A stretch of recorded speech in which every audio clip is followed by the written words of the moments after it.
नारायण नारायण नारायण, सूर्य नारायण नारायण नारायण, सूर्य नारायण नारायण नारायण।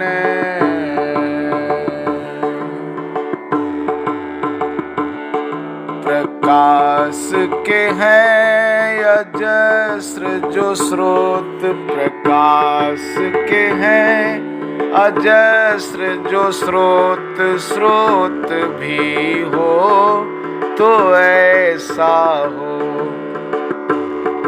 ग्रहों के हैं यही सिरमौर, ग्रहों के हैं यही सिरमौर, मौर कोई हो तो ऐसा हो।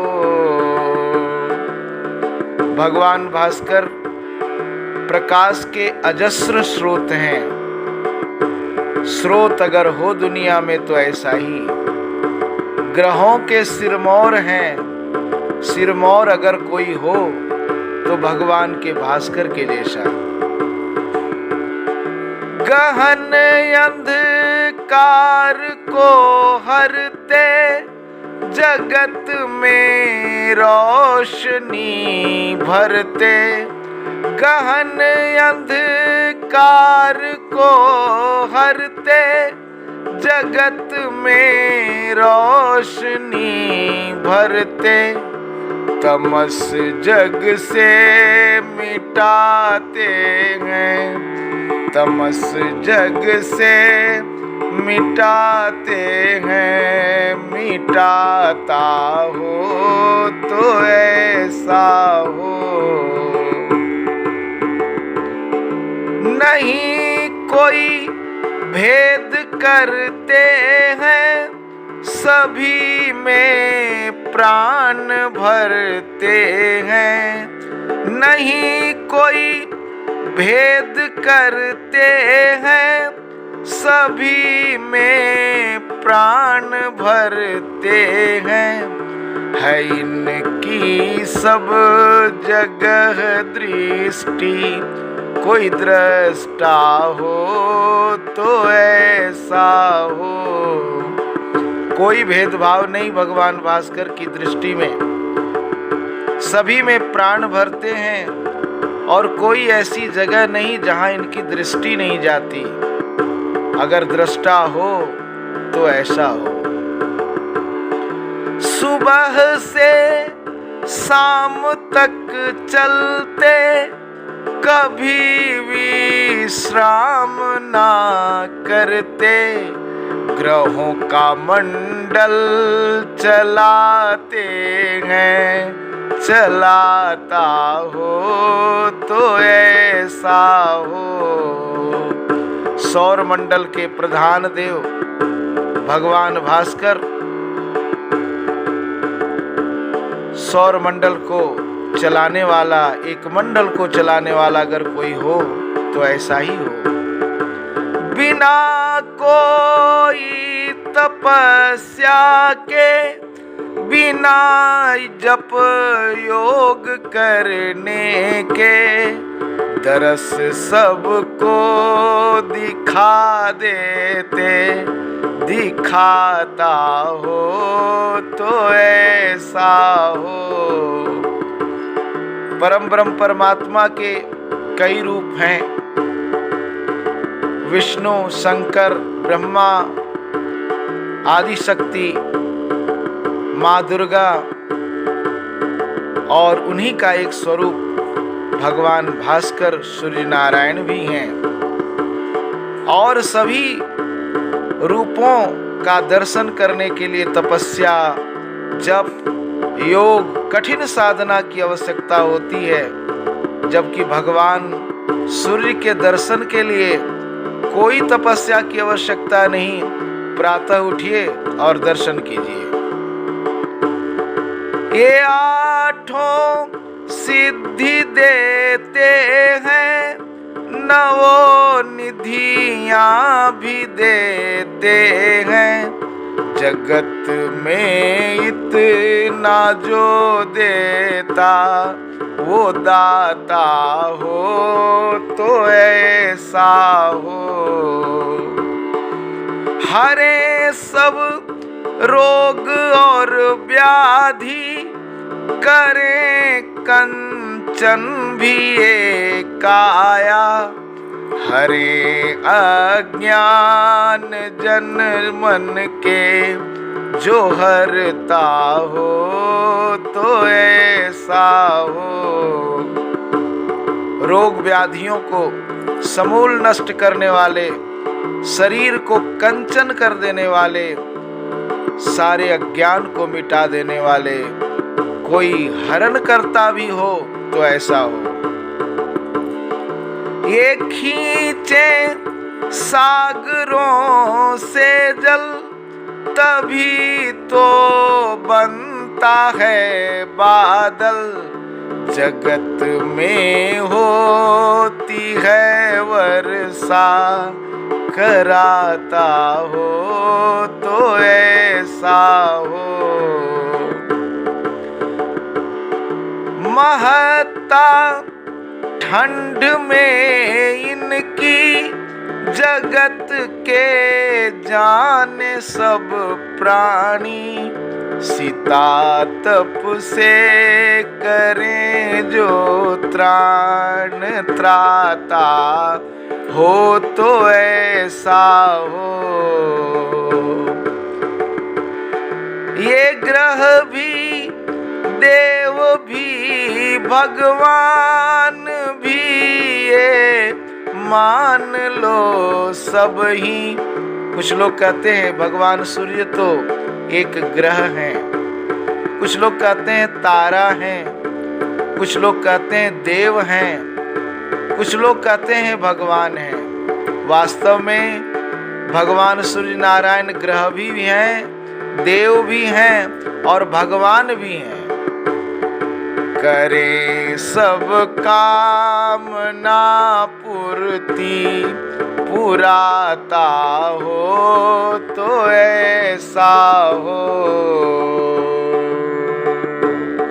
प्रकाश के हैं अजस्र जो स्रोत स्रोत भी हो तो ऐसा हो। मगबंधुगणों, ये रचना भगवान सूर्य नारायण की मैं अध्याय 3 के प्रारंभ में प्रस्तुत किया। आज आप सब सुनेंगे तृतीय अध्याय की कथा, सांब को साप की कथा। गुरुदेव वशिष्ठ से आदित्य भगवान के सर्वेश्वर होने की बात सुनकर राजा बृहदबल ने पूछा कि महाराज, कहाँ किस द्वीप में आदित्य को आद्य स्थान प्राप्त है? वे किस द्वीप में विधि विधान से की गई पूजा को स्वयं स्वीकार करते हैं? वशिष्ठ बोले, चंद्रभागा नदी के सुरम्य किनारे पर जो सांब नगर बसा हुआ है वही इस भूलोक में शाश्वत स्थान है। चंद्रभागा नदी के किनारे सांब नगर बसा हुआ है, वहीं आदित्य भगवान नित्य विराजते हैं। वहीं भगवान सांब की प्रीति के वश होकर संसार के हित के लिए रहते और दर्शन देते हैं। वहीं सब भक्तों पर ये स्वयं अनुग्रह करते हैं। वहीं ये विधि विधान से की गई पूजा को सबके सामने स्वयं ग्रहण करते हैं। बृहदबल ने पूछा, गुरु वशिष्ठ से कि महाराज, यह सांब कौन थे और किसके पुत्र थे जो भगवान सूर्य नारायण के इतने प्यारे थे? ये कौन थे? ऐसा पूछ रहे हैं सांब। तब वशिष्ठ जी कहते हैं कि अदिति के 12 पुत्र हुए थे। अदिति और कश्यप ऋषि, ये दोनों के 12 पुत्र हुए थे। यही 12 आदित्य कहलाए। इसमें 10वें पुत्र का नाम विष्णु है। यह 10म आदित्य ही द्वापर के अंत में वसुदेव के घर अवतार लेकर वासुदेव कहलाए। इन वासुदेव कृष्ण के पुत्र शांब थे। पिता के भारी शाप से उनके शरीर में कोढ़ हो गया था। उन्हीं ने चंद्रभागा नदी के किनारे मित्रवन में सूर्य मंदिर की स्थापना की और उन्हीं ने वहां अपने नाम के अनुसार सांबपुर नामक नगर बसाया था। आजकल ये मित्रवन, जिसे मुल्तान कहते हैं, ये पाकिस्तान में है। और वहाँ पर जो सूर्य मंदिर कभी था, काफ़ी ऐश्वर्यशाली मंदिर था, अब वो है नहीं, पूरी तरह से ध्वस्त हो चुका है मुगलों के द्वारा। अब खंडहर ही केवल है, खंडहर भी नहीं, पूरी तरह लगभग ध्वस्त हो चुका है। बृहदबल बोले, महाराज, पिता ने अपने पुत्र को ही किस लिए शाप दे दिया था? कोई न कोई बहुत भारी कारण अवश्य रहा होगा। तब वशिष्ठ जी बोलते, अच्छा राजा बृहदबल, तो लो उनके शाप का कारण भी सुनो। ब्रह्मा जी के नारद नामक जो मानस पुत्र हैं, वे ब्रह्मलोक में, विष्णु लोक में, सूर्य लोक में सदा अबाध रूप से विचरते रहते हैं। पितृलोक तथा राक्षस, नाग, यम, वरुण, इंद्र आदि की नगरियों में नारद मुनि के लिए कोई रोक टोक नहीं है। पृथ्वी में और पाताल में कहीं किसी स्थल पर किसी के घर में भी उनका आना जाना अप्रतिहत गति से होता है। एक बार किसी जगह विचरते देखकर भगवान कृष्ण उनको द्वारिकापुरी ले गए। अन्यान ऋषियों के साथ मुनि सत्तम नारद जी जब द्वारका आए तो प्रद्युम्न जैसे और भी यदुकुल के राजकुमार उनकी सेवा में तत्पर रहने लगे। सभी जत्न पूर्वक अभिवादन करते थे, अर्घ्य देते थे, पैर धोते थे, पूजा करते थे। परंतु राजकुमार शांब भावी साप के वश में मोहित होकर प्रतिदिन महामुनि नारद की अवज्ञा करते रहते थे। वे सदा अपने रूप और अपने जवानी के घमंड में खिलवाड़ करते फिरते थे। श्री कृष्ण के सुपुत्र शाम को इतना अविनीत देखा तो नारद जी ने विचार किया कि मैं इस दुर्विनीत शाम को ऐसी शिक्षा दूंगा कि ये भी भला और विनीत बन जाएगा। यह विचार कर नारद जी ने भगवान कृष्ण से कहा कि महाराज, आपके राजमहल में 16,000 रानियां हैं, पर वे सब शाम के रूप यौवन से विचलित हैं। सबके मन को शाम के रूप यौवन ने आकृष्ट किया हुआ है। बात भी कुछ ऐसी ही है, शाम ने जो रूप और यौवन पाया है वह इस संसार में अप्रतिम है। इसीलिए आपकी रानियां तक शाम के दर्शनों की प्यासी रहती हैं। देवर्षि नारद की वाणी सुनकर बिना विचारे ही होनहार के वश में होकर श्री कृष्ण भगवान कहे, आपकी बात पर मेरा विश्वास नहीं जमता। नारद जी ने प्रत्युत्तर में कहा, तो फिर मैं इस बात को करके दिखाऊंगा जिससे आपको मेरे वचन की सत्यता सिद्ध हो जाए। इस कथन के बाद नारद जी द्वारका से विदा लेकर चले गए, पर कुछ दिनों के बाद फिर द्वारिकापुर आ गए। उस दिन श्री भगवान सुरम्य रैवतक पर्वत पर स्थित उद्यान में महलों की रानियों के साथ क्रीड़ा कर रहे थे। उस उद्यान में सदा सब भांति के पुष्प खिले रहते थे।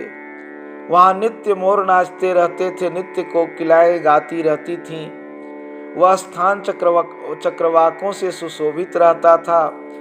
कोयलों के मधुर आलाप, जल कुक्कुटों के निनाद, भौरों के सुमधुर गीत और चातकों और तोतों की मीठी ताने, ये सब वहां गूंजते रहते थे। उद्यान में जो सरोवर था वह भी भांति भांति के जल पुष्पों से सुशोभित रहता था। साथ ही उसमें हंस सारस क्रीड़ा करते हुए बोलते रहते थे।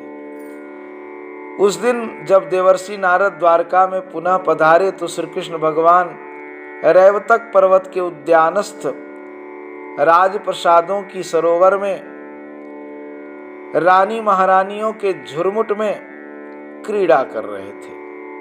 रानी महारानियां हार, नुपुर, केयूर, रक्षणा आदि अलंकार धारण किए हुए थीं। उनमें अनेक चारवांगी स्त्रियों ने क्रीडार्थ वस्त्र उतारकर पद्म पत्रों से शरीर को ढका हुआ था। उन्हें क्रीडार्थ वहां मधुर सुरासव भी पिलाया जा रहा था। वह सुवासित सुरासव मणि कांचन के पात्र में रानी महारानियों को दिया जा रहा था।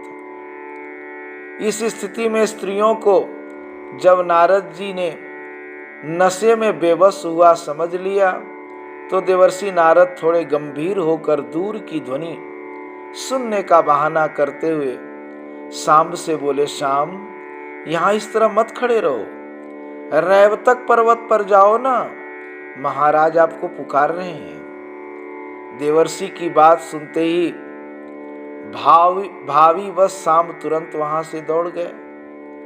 भगवान के निकट पहुंचकर शाम ने उन्हें प्रणाम किया। इसी समय वहां उपस्थित सब स्त्रियों की दृष्टि इस अतुल रूप यौवन संपन्न युवक पर पड़ी। कामदेव के समान ऐसा सुंदर युवक पहले तो उन्होंने कभी वहां देखा भी न था।